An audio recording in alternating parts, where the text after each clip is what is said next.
এই দোয়াটা সবাই শিখে নেন। ওই বালক উপরে উঠে দোয়া করছে, আল্লাহুম্মা কফিনিহিম বিমা শি'তা, আল্লাহুম্মা কফিনিহিম বিমা শি'তা, আল্লাহুম্মা কফিনিহিম বিমা শি'তা। পাহাড় থরথর করে কাঁপা শুরু করলো এবং ওই সৈন্যবাহিনী পাহাড় থেকে পড়ে গেল। বালকের কিচ্ছু হলো না। আমি কিন্তু বানোয়াট কোনো গল্প বলছি না, এটা কোরআন থেকে বলছি এবং এটা তাফসির। আপনি যে কোনো তাফসির পড়েন, মারিফুল কোরআন, তাফসির ইবনে কাসির, জালালাইন পড়ে দেখেন, জাস্ট পড়ে দেখেন আমার সাথে ডিবেট করার আগে। এবার সে বালক হেঁটে হেঁটে চলে আসলো রাজদরবারে। আবার কি ব্যাপার, তুমি মরো নাই? না, আল্লাহ আমাকে বাঁচিয়েছেন, আমার রব আমাকে বাঁচিয়েছেন। আবার পাঠানো হচ্ছে আরেক দল সেনাবাহিনীকে নিয়ে, যাও এবার ওকে সমুদ্রে নিয়ে যাও, সমুদ্রের মাছ সমুদ্রে ডুবিয়ে দিবে একদম।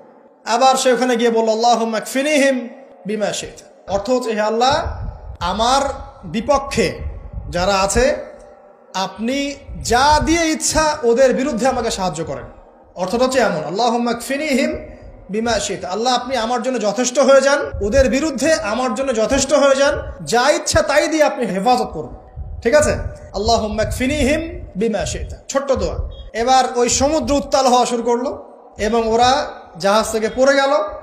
এই বাচ্চা সেফলি আবার চলে আসলো রাজদরবারে। বিশ্বাস করছেন না? চলে আসলো। এবার আসার পরে বলছে, শোনেন, আমাকে এভাবে মারতে পারবেন না, আমাকে এইভাবে মারা যাবে না, আমি আপনাদেরকে বলে দিচ্ছি কিভাবে আপনি আমাকে মারতে পারবেন। তো বাচ্চা বলছে, কিভাবে মারতে পারবো বলো?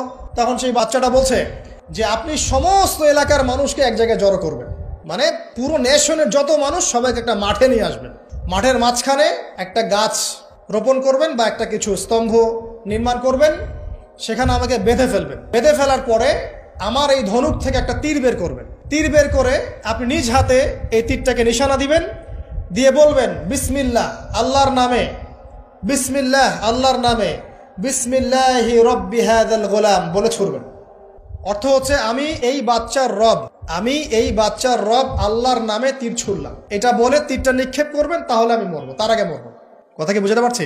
এবার তাই করা হলো, সমস্ত এলাকার মানুষকে এখানে জড়ো করা হলো। কথাটা ভালো করে বোঝেন, সমস্ত এলাকার মানুষ মানে কি? ওই এলাকার সব মানুষ, মানে মুমিন কাফের যে আছে সবগুলাকে একত্রিত করা হলো। করার পরে বাচ্চাটাকে এভাবে একটা জায়গায় বেঁধে দেওয়া হয়েছে, খেজুর গাছে, তাফসিরে এসেছে খেজুর গাছে। এবার সে এখান থেকে তীর বের করে, বাচ্চা বলছে বিসমিল্লাহি রব্বি হাযাল গোলাম, নিক্ষেপ করলো। তীরটা ঠিক, আল্লাহ পাকের দৃষ্টি দেখেন এত সূক্ষ্ম, ওইটাই বর্ণনা করেছেন। তীরটা ঠিক বাচ্চার এই জায়গায় লেগেছে, এই যে মাথার এইখান থেকে লেগে এদিকে বের হয়ে গেছে।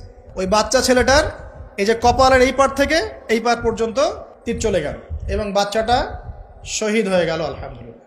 এবং এই বাচ্চাটা যখন মারা গেল বা শহীদ হয়ে গেল, আর সারা এলাকার মানুষ কি দেখলো?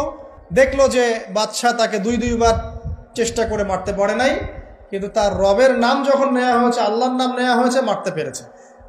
দেন পুরো এলাকার সমস্ত মানুষ মুসলিম হয়ে গেল, আলহামদুলিল্লাহ। একজন বাচ্চার জীবনের বিনিময়ে সমস্ত এলাকার মানুষ ইসলামের হেদায়েত পেয়ে গেল, আলহামদুলিল্লাহ।